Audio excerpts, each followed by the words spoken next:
अस्सलामुअलैकुम, कैसे हैं आप सब। आई होप कि आप सब बिल्कुल ठीक होंगे और मेरी दुआ भी है कि आप सब ठीक हों, खुश हों।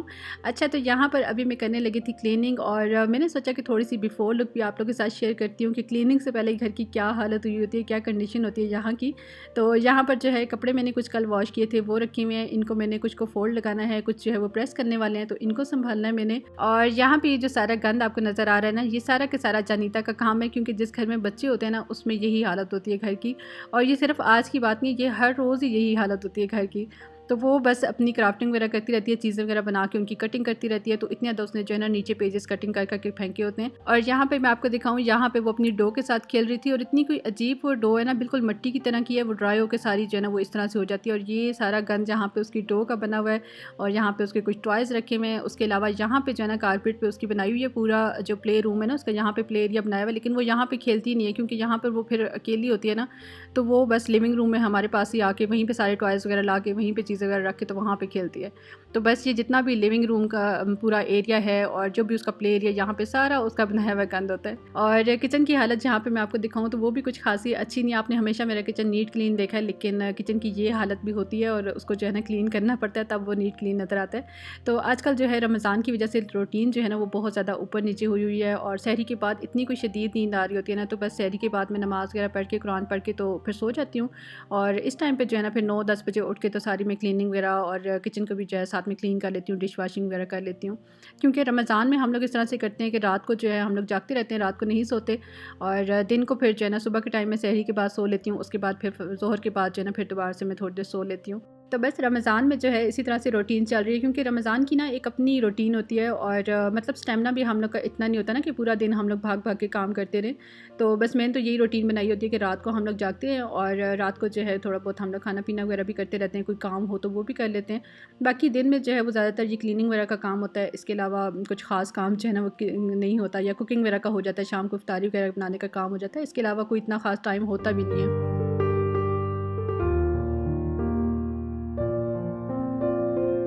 तो मेरी एक सिस्टर ने उस दिन कमेंट किया था कि आप रमज़ान में अपनी क्लीनिंग रूटीन शेयर कर दें, आप रमज़ान में किस तरह से घर की क्लीनिंग करती हैं, क्या रूटीन आपने सेट की हुई है। तो यहाँ पे मैं आपको बताऊँ, अभी इतनी ज़्यादा गर्मी स्टार्ट भी नहीं हुई, मतलब गर्मी तो है लेकिन घर के अंदर जो है ना ठीक रहता है, इतनी ज़्यादा गर्मी नहीं लगती।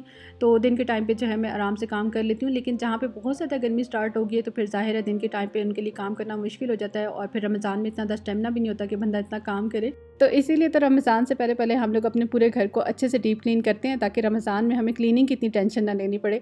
तो आप लोग भी इसी तरह से कर सकते हैं कि रमज़ान से पहले एक दफ़ा अपने घर की जो है अच्छे से डीप क्लीन कर लिया करें। और एक दफ़ा जब रमज़ान एंड हो रहा हो ना, मतलब ईद से 2-3 दिन पहले आप लोग अपने किचन को क्लीन कर लें, अच्छे से अपने सारे घर को क्लीन कर लें। तो बस इस तरह से ठीक रहता है। और बाकी नॉर्मल डेली रूटीन की जो क्लीनिंग है ना, उसकी भी आप लोग रमज़ान में इतनी टेंशन ना लिया करें, क्योंकि रमज़ान में सभी को पता है कि इतना टाइम नहीं होता, रूटीन और तरह की चल रही होती है, ना बंदे का इतना स्टेमिना होता है कि इतनी क्लीनिंग को जो है हम लोग टाइम दे सकें। तो थोड़ा सा आप लोग गन को जो है बर्दाश्त भी किया करें, और एक दिन छोड़ के, 2 दिन छोड़ के, इस तरह से अपने लिहाज से उसको मैनेज कर लें कि थोड़ी सी जो है मतलब क्लीनिंग आप लोग 1-2 दिन छोड़ के कर लें, या कुछ जगह आप डिवाइड कर लें, एक दिन एक जगह से कर लें, दूसरे दिन दूसरी जगह से कर लें। तो मैं भी इसी तरह से करती हूँ। अभी तक जब से रमज़ान स्टार्ट हुआ है मैंने बाहर का एरिया क्लीन नहीं किया, क्योंकि बाहर ज़ाहिर है इतनी गर्मी होती है और रोज़े में बंदा इतना मतलब स्टेमिना नहीं होता कि बाहर से सारी क्लीनिंग करे। तो एक दिन बस बारिश थी तो मैंने बाहर का एरिया जो है क्लीन कर लिया था, बाकी मैंने अभी तक कभी भी नहीं किया। और बाकी अंदर की जो क्लीनिंग है वो भी मैंने डिवाइड की हुई है इस तरह से कि नीचे वाला जो पोर्शन है वो तो क्योंकि ज़्यादा यूज़ होता है तो वो तो क्लीन होता है, लेकिन ऊपर का जो पोर्शन है ना वो मैं वीक के बाद ही क्लीन करती हूँ, क्योंकि ऊपर सिर्फ हस्बैंड ने अपना ऑफिस सेट किया हुआ है, बाकी दूसरा रूम वगैरह जो है वो यूज़ नहीं होता इतना था। तो बस ऊपर की क्लीनिंग जो है वो कभी कभी होती है, हफ्ते बाद ही होती है। नीचे की जो है ना वो मैंने इस तरह से डिवाइड की हुई है कि किसी दिन मैंने रूम को क्लीन कर लिया, किसी दिन मैंने वाशरूम्स क्लीन कर लिए। और ये जो लिविंग एरिया ना ये तकरीबन डेली होता है या एक दिन छोड़ के हो जाता है, क्योंकि यहाँ पर फिर ज़ाहिर है बेटी खेलती है और बच्चों को तो हम लोग मना नहीं कर सकते उस तरह से। तो बच्चों ने तो गंद डालना होता है, तो वो यहाँ की जो है ना डेली क्लीनिंग हो जाती है। बाकी मतलब किचन की जो क्लीनिंग है वो तो होती ही होती है।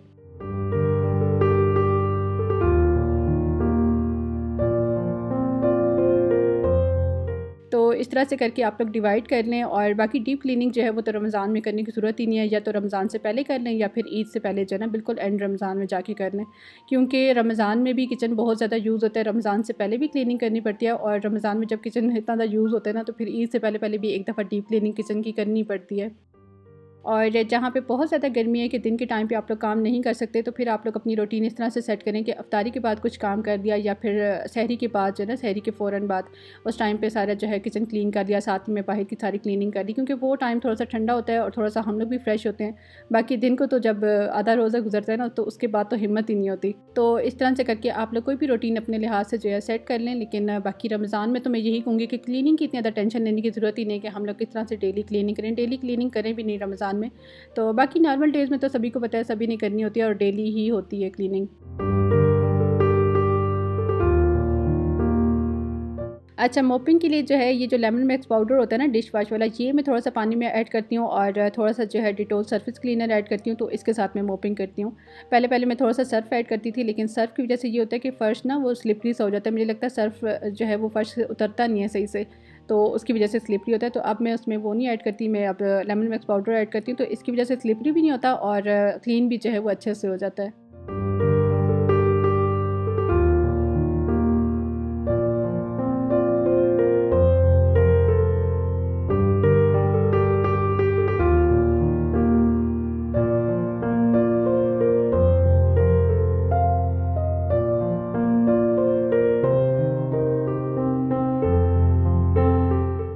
तो बस क्लीनिंग जो है मेरी सारी डन हो गई। उसके बाद फिर मैं किचन में आ गई, किचन को क्लीन किया, बर्तन वगैरह वॉश किए।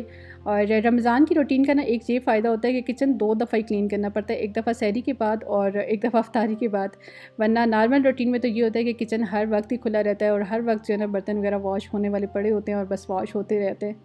तो ख़ैर इसके बाद फिर फ्री होके मैंने शावर लिया, चेंज वगैरह किया और अभी जो है जानीता को भी मैं शावर दिलाने लगी हूँ, उसको भी चेंज कराती हूँ। तो ये इसका ड्रेस मैं आपको दिखा रही थी कि जैसा मैंने अपना ड्रेस सिलवाया ना, मतलब शलवार कमीज़ बिल्कुल सेम एक जैसे, तो फुल सूट जो होता है इसी तरह का ना सेम मैंने जानीता का सिलवाया और इतना कोई प्यारा लगा था इसको पहन के। मतलब छोटे बच्चों को जब हम अपने वाले डिज़ाइंस पहनाते हैं ना, तो वो बड़े क्यूट लगते हैं। तो ये वाला ड्रेस उसका मैंने बनवाया था, ये सेम उसकी शलवार और कमीज़ थी। ये इस तरह से इसका गला था, आगे से बाजू हैं, उसमें ये इस तरह से इलास्टिक डला हुआ है और थोड़ा सा जो है नीचे से घेरा इसका मैंने गोल रखवाया था और ये सेम ही जो है इसकी साथ में शलवार है। अच्छा, अपना जो ड्रेस है वो भी मैंने आपको दिखाना था, लेकिन वो भी मैं चेंज कर चुकी हूँ, मैंने पहन लिया था, तो वो फिर अब मैं किसी और वीडियो में आप लोग को दिखा दूँगी डिटेल से। तो मेरा भी इसी तरह से ये फुल सूट है, मतलब सेम शलवार कमीज़ है। ये वाला ड्रेस है, ये जो ब्लू अभी मैंने पहना हुआ है ना, ये वाला ड्रेस है। तो इसको मैंने थोड़ा सा कुर्ते स्टाइल में बनवाया है और इसके जो बाजू है ना वो कफ वाले स्टाइल के हैं और नीचे से घेरा जिस तरह से गोल होता है ना, इसी स्टाइल में मैंने थोड़ा सा उसको कट वाला बनवाया घेरा। तो बाकी बस प्लेन ही है, लेकिन ये जो फुल सूट होता है ना, मतलब शलवार कमीज़ सेम होती है, ये पहना हुआ बड़ा प्यारा लगता है सूट।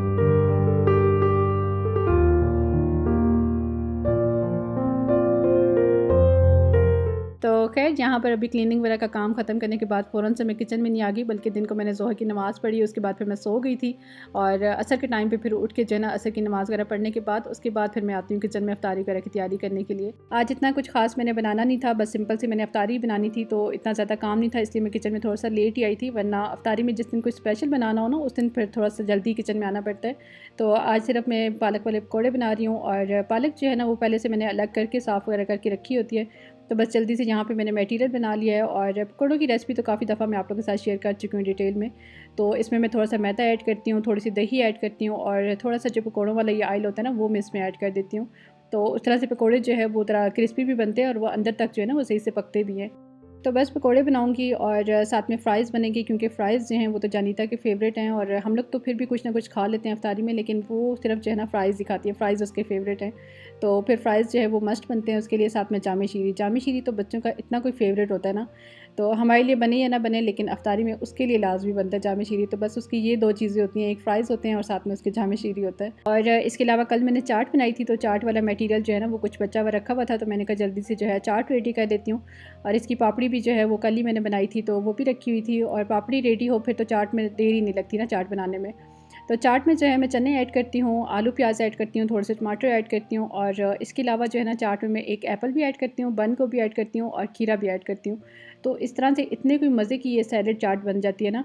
और आजकल लेमन इतने अच्छे नहीं आए हुए, वरना इसमें फिर 3-4 मैं लेमन ऐड करती हूँ और इतने कोई मज़े की खट्टी मीठी सी चाट बनती है ना एप्पल की वजह से, वो मीठा मीठा सा जो थोड़ा सा टेस्ट आता है ना वो बड़े मज़े का आता है। तो यहाँ पर जो है ये मज़ेदार सी क्रिस्पी सी पापड़ी चाट मेरी रेडी हो गई है और फटाफट से। और पकोड़े जो हैं ये बन रहे हैं, साथ में मैं ग्रीन चटनी पीस रही हूँ। अच्छा, इस रमज़ान में ना मैंने ग्रीन चटनी पीस के नहीं रखी पहले से, बस जब भी मैंने बनानी होती थी ना मैं फ़्रेश ही बनाती रही हूँ इसी तरह से।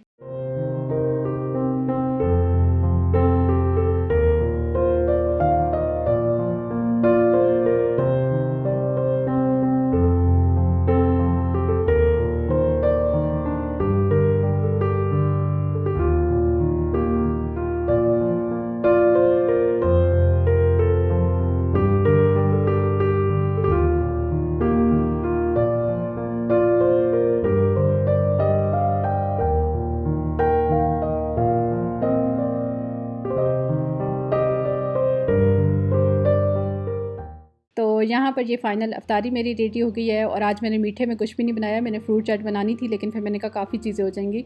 तो अक्सर इसी तरह से होता है कि रात को अगर हमने दोबारा कुछ खाना हो ना तो फिर मैं उस टाइम पे फ्रेश बना देती हूँ, लेकिन अफ्तारी के टाइम पे मैं एक्स्ट्रा चीज़ जो है ना वो नहीं बना के रखती। तो देखेंगे अगर रात को खानी हुई तो उस टाइम पे फिर जो है ना मैं बना दूँगी।